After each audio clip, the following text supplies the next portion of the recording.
Hello, everybody. This is Nicole with eCom Sellers, and it is Print on Demand Challenge Day 27. And today was catch up day at 5 o'clock. So tomorrow we will do catch up day again at 5 o'clock. If you want to come and join me, I am here to answer whatever questions you have, help you work through whatever you want to work through, help resolve whatever you've got. I'll do my best to be a great support resource to you. And then if you still just want to schedule a free 20-minute coaching session with me, feel free to do that as well. I sent out the email yesterday. I think I got everybody. I hope I got everybody. If I missed you, I apologize. I wasn't intentionally trying to draw people up. So, but we were having a really great discussion. Miss Cassandra and Miss Debbie came at 5, and we talked about a couple of things. And so you're more than welcome tomorrow to come and hang out with us, and let's get you caught up, or let's get some things going in your business and see what I can do to help you make some progress on where you are on your journey. So with that, the first thing I want to do is always open it up to anyone that has any questions, anything that you want to ask me, tell me, anything you want to discuss before we get into the session. You can unmute yourself. I invite you to share. Okay. All right. I actually have a question. Go ahead. So I started to do some work with Canva yesterday, based on what we had talked about, Uh-huh. and I found some templates. Yay. And I had a question about the formatting of the template. So say I find a template that I like, but I need to add something to it. Okay.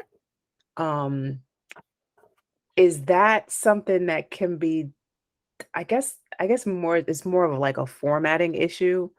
Would it be something that I could actually edit in that particular template and add, or would I have to like recreate the whole entire template? Well, I don't know. It depends on what the template is. Okay. So what did you find? What did you find? So it was a bookkeeping template. I think it was a credit card. Okay. So depending on the template, that is not what I wanted.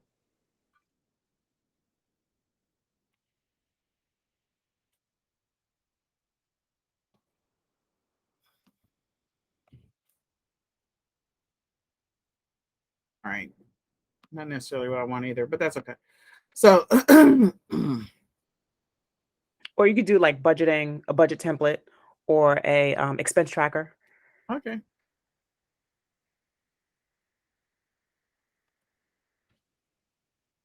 All right, so I'm just going to choose this one because this is the first one. So sometimes, depending on how it was built, if all the stuff there's two things. One, it could be that all of the lines and the words and everything are all grouped together. And if they were all grouped together, like if I run my mouse over without clicking on anything, and it all is one giant image consolidated, then that means they're grouped together. And if they're grouped together, then I can click on a little option. Once I click on the image itself, there's normally a little option over here to group or ungroup, and I can ungroup it and then change whatever it is. So if the thing that was grouped together, like maybe the descriptions are not what you want, and you need to ungroup the descriptions and then change the description, you can regroup it back together, whatever you want to do there. So that's something that you can do. If you want to change the font after you've ungrouped it, most of them will allow you to be able to change the font and change the text. Unless the image was uploaded to Canva as a template, like as a PNG, then it's already totally grouped together and there's nothing that you can edit about it. You just have to try and find the original. But as long as it's in a true Canva format that's editable, you can change anything you want to. Okay. So was there like a column, a label, you wanted to add an extra column or something? Yeah, it was more so because I started looking at some of them, and then I actually wanted to look at the one that I had, because I think I ended up crossing out one of the headers and like splicing, like taking a ruler and splicing the column in half and putting like Okay. one half labeling something, and then the other column labeling something. So it would be, instead of having the date, the description, the category, the amount, it could say date, payment method, right? Because if you depend upon the type of expense tracker, so it could be credit cards. So if you have a credit card that, you use like MasterCard or Discover or something like that, or if you paid cash, you want to kind of, have all of your expenses down, but then have them categorized as the type of payment method. So instead of it having date, description, category, and amount, it would have date, method of payment, description, category, and amount. Okay, so we can go and do that now. So the first thing I would do is if I know that this line on this side and the line on this side are the length of this particular, this grid that's already there. And so I want to get rid of this one. Maybe I could duplicate this so I can have the other name. So one of the names, what did you say the name was? Payment method. Okay, so payment. Ooh, that might be still too long. All right, so I am going to just shrink the text size. Not that that's a good thing. We're just doing this temporarily just so I can show that you can squeeze both of them in there. I could stack it. Hold on, let me just do this. You get behind it and stack it and squeeze it to make it even smaller. That is normally not what you would want to do, have this tiny font, but we're just doing an exercise. And then what was the other one? What's the other word? Sorry. Payment method and It's basically description. So what it was. So you have your okay. payment, you have your date, your payment method, and then description. Oh, Say, okay. I don't know, it was, I went to Okay. CVS or something like that. And then category would be medical supply, medical, and then the amount. Okay. So I'm just for the purposes of not well, I could edit this whole thing. Hold on just a second. Let me just do that. Sometimes me and my mouse don't agree with each other. So if I take this, I can move this over, make this column a little bit skinnier, move this over here. All I'm doing is using the arrow keys on my keyboard to move this over. So as long as I click on it, move it over, then I can, as long as I grab the line. So I have to get to the place where I can get the line. I just had it. There we go. Then once I get the line, I can move it over. And now I don't have to have this tiny font. So I can go back to 12, which is what this is. And I can move this up and down to line it up with the others. There we go. Doesn't have to be that long. That's unnecessary.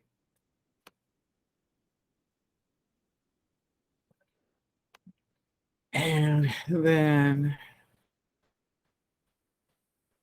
come on. There we go. Copy this line.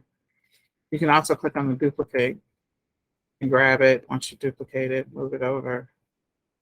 Oh, okay. And then once you got it, I can increase this from what it is, make it longer. I don't know if I can do it at 12 though. So You the could other, probably just do PYMT and then MTH or MTD or something like yeah, that, just to. yep. Or I can raise the height of this. So just give me a second. I can move this up just a little bit right there. Move this line up a little bit. Then I have the ability to stack it. And then I'd have to, increase the length of all these lines. So just letting you know, like all those are options. If I don't like anything that I just did, I can always undo and it puts everything back to where it was. Okay. So just giving you some other options. So I can get in this box. T and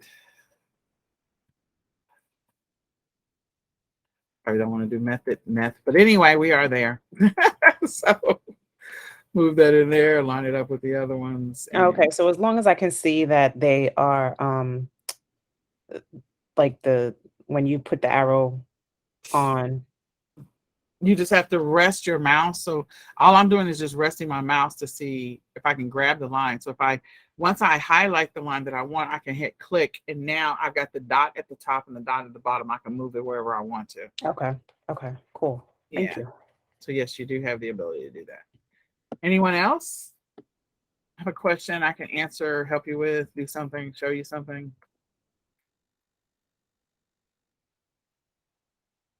I love Canva. I love it. It's a great tool. It is a fantastic tool. All right. So no questions? No questions. Okay. All right.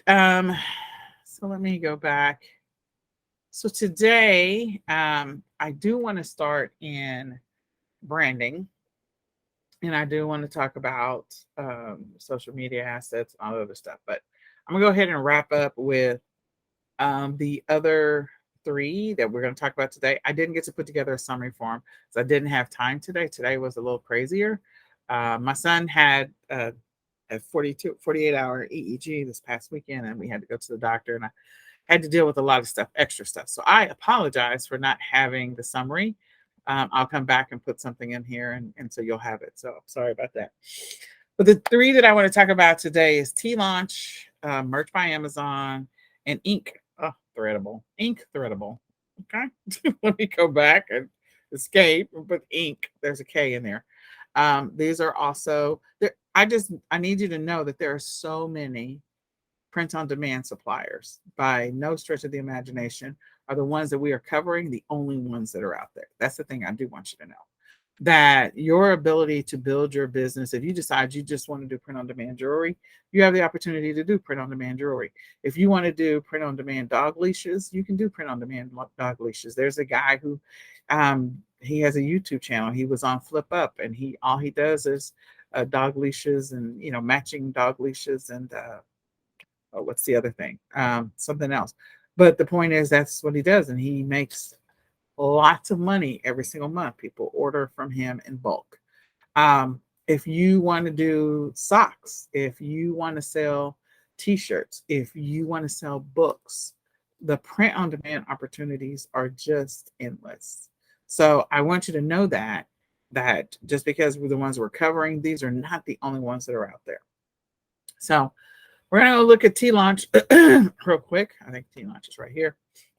And so T-Launch, like Teespring or just Spring, whichever it's going to be, long-term, big picture, is another print-on-demand provider where you can choose from their list of products that they have available.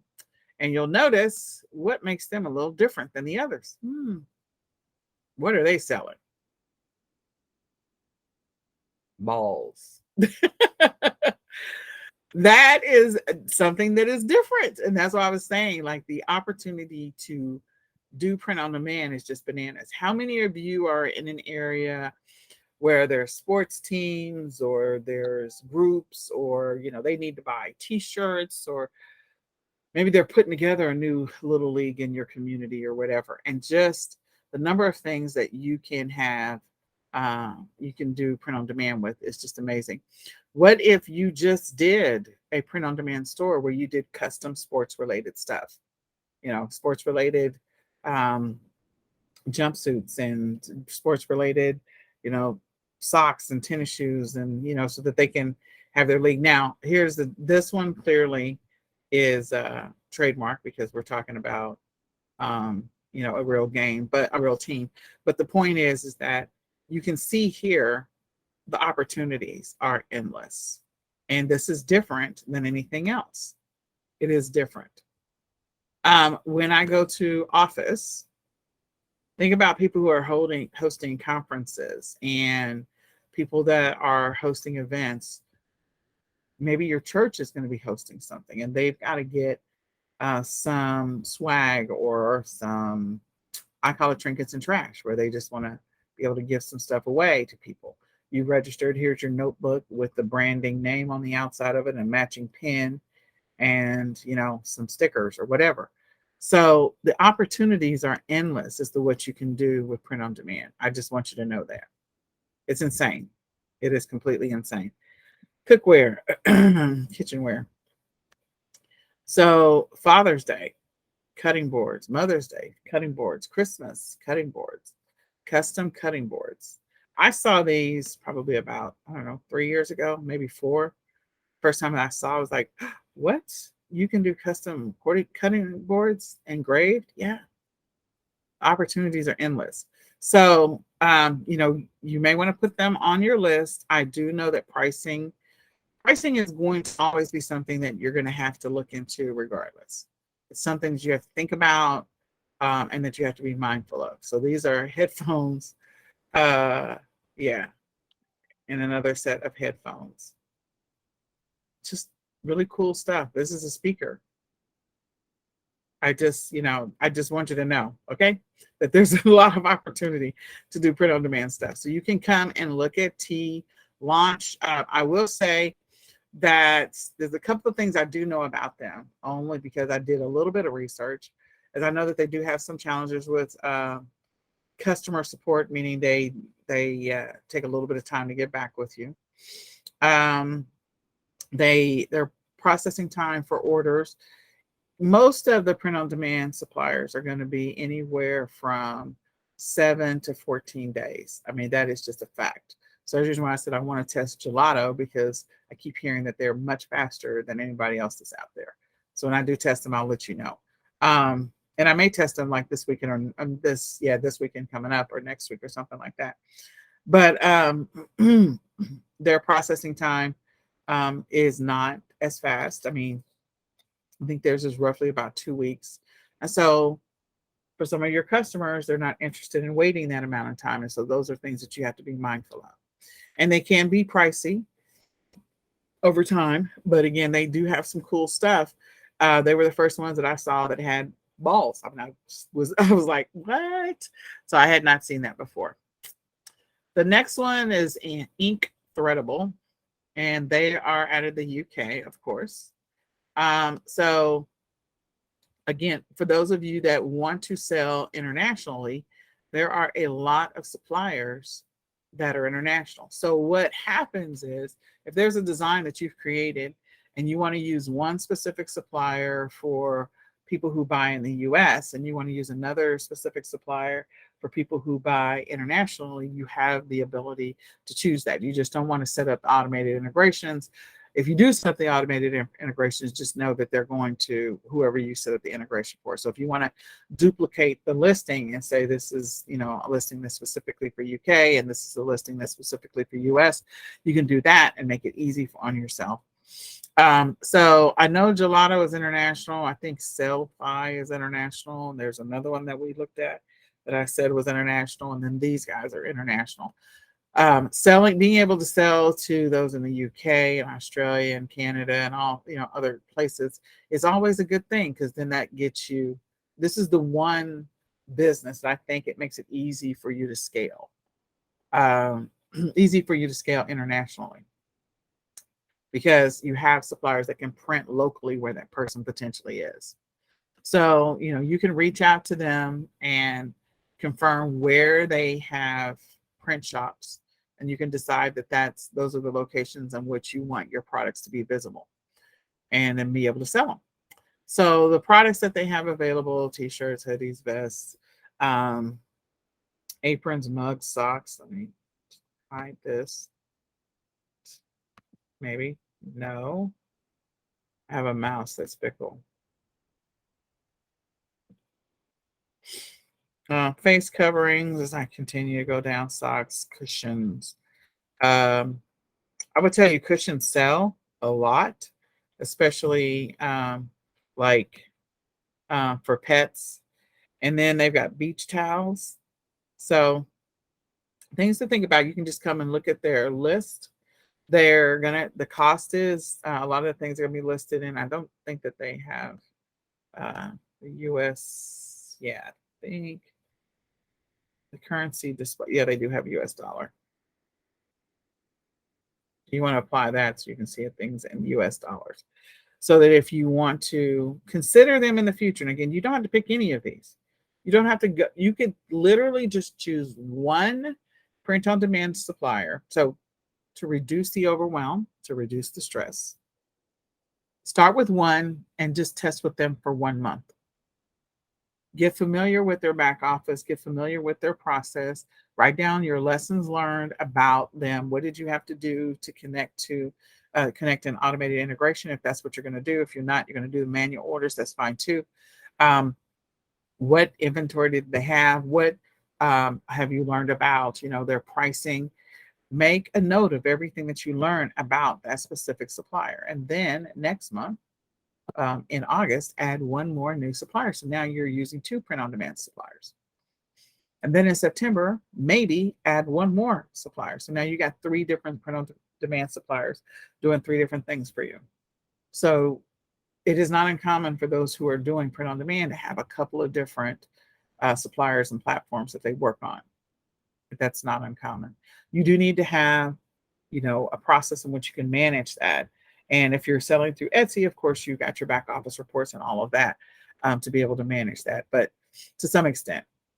But to manage, if you're going to sell the same thing on different platforms and you want to make sure you fulfill these specific things from this supplier and these specific things from that supplier, make sure that you have a process or procedure in place to be able to do that. Okay. The last one I'm going to mention is Amazon. Now tomorrow we're going to get into like the books and stuff like that, which is one of my favorites because that's where I'm selling right now. But merch by Amazon. So merch by Amazon has been interesting. You do have to apply, and once you apply, you'll go through the process to be approved to sign up. So if you have an existing selling account, there's no guarantee that you will actually be approved to be able to do merch. One of my closest friends, like my business partner, got immediately approved to be able to do merch. And one of my closest friends who sells more than my business partner and I combined applied for a merch account and they denied her. And she was like, "What?" I said, "I don't know what's up." So I told her to reach out to them, and she was trying to figure out, like, what did I do something wrong? Did I fill it out? I was like, I don't know. Let's see if we can figure out what happened. But in any case, merch can be a good one. Amazon prints mass. There's a lot of mass printing. Most of the time, most of the stuff that they have are products that are common, T-shirts, and trying to remember all the stuff that they have. I know there's a site that tells me all of it because I have to log in to be able to get to it. Merch by Amazon products. Because books are under KDP, which is also Amazon, just so you know, it's Kindle Desktop Publishing. That's what that is. So multi-products. Let me just see what they got. The products that there we go. T-shirts. I knew about T-shirts, sweatshirts, jackets, all that kind of stuff. Hoodies. Hold on. They've added a couple of things, but the majority is T-shirts. Just so you know. Yeah. So the majority of it is T-shirts. And that's 2021. And I know that they sell more than, there's a couple of things additional things that they recently added. I just don't remember what they are. So you can, tote bags. That's what it was. Tote bags, throws, phone cases. I think those were the new ones that they added, maybe. When I log in my back office, I'll be able to see, but I did not log in before we got started. So I don't do as much with merch by Amazon, although it is a great way. I will tell you this: if you decide to do merch by Amazon, you can make a lot of money because Amazon is going to showcase your specific products over other people's listings. So if you're selling clothes on Amazon, like you can put your print-on-demand products on Amazon or your whatever they happen to be, and if it happens to be clothes, I will tell you there's a high probability that the merch people's stuff is going to show or get featured more than yours organically, because that's just the nature of Amazon showcasing their stuff. That's just the fact. But there's other things that, to be able to do merch by Amazon, they do have some pretty strict guidelines, and they're decent guidelines. It's just that there's some more guidelines that you have to be aware of, whereas you have a little bit more flexibility on some of the print on demand sites.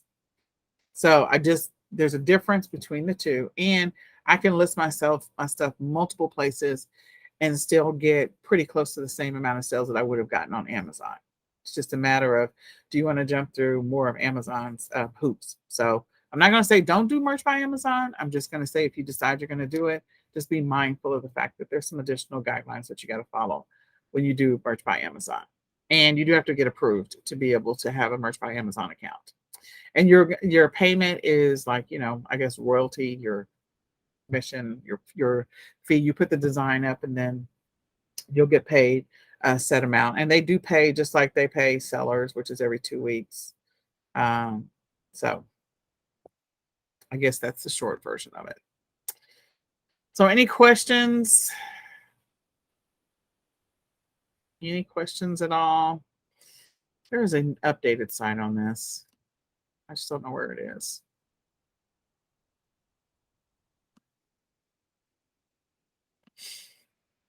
Any questions? Yeah, no. Okay. Translations, new products, not selling their merch by Amazon. Yeah, we know about that.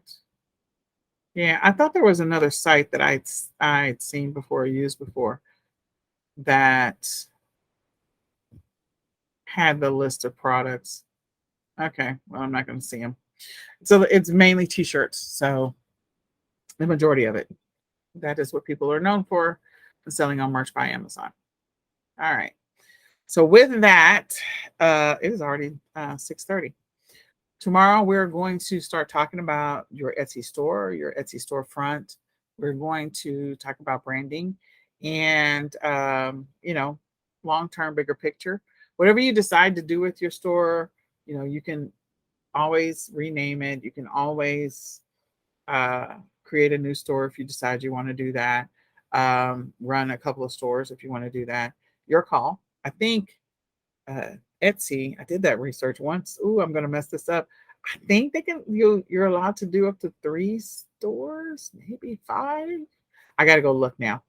I may be confusing eBay with Etsy and their guidelines, because you can actually have multiple stores on eBay if eBay is aware of it. So I know there's some limits, but in any case, you can set up multiple stores if you want to. You can also segment out your store and have different categories, so you have a universal sort of store set up if you want to. So there's a few things that you can do, and we're going to talk about your branding and getting you going with your specific store. So with that, I think that is it. I'll be there at 5:00. Answer any questions this week. After we go through branding tomorrow, then we're going to work on choosing a print-on-demand supplier. I think we're going to go with Printful just to make it easy, because they're the most well-known. We're going to connect our Etsy store to Printful, and we're going to submit an order, or create a listing. Not submit an order. Create a listing. So hopefully that will be, tomorrow's Tuesday. Hopefully that'll be Wednesday. So our goal by the end of the week is to decide on a print-on-demand supplier and actually create. I had down 3 to 5 listings this week. So I'm just going to say 1. We're just going to create 1 listing on a new platform, so that everyone has an opportunity to get caught up on their printables and their downloadables, and get comfortable with creating their account on a print-on-demand supplier or provider account, creating their account, and then uploading their design or creating a design on that platform. So that's what we're going to do. Are you guys ready? Are you ladies ready? Not guys. Are you ladies ready? We are ready. Let's ready. All right, let's do this. So goal is to get caught up. That's what we're working on doing this week. And we're going to do 1 print-on-demand product. We're going to create an account, do a print-on-demand product this week. All right. All right. Mm-hmm. All right. I will talk with you all later. You have a blessed evening. Thank You too. Thank you. All right. Bye.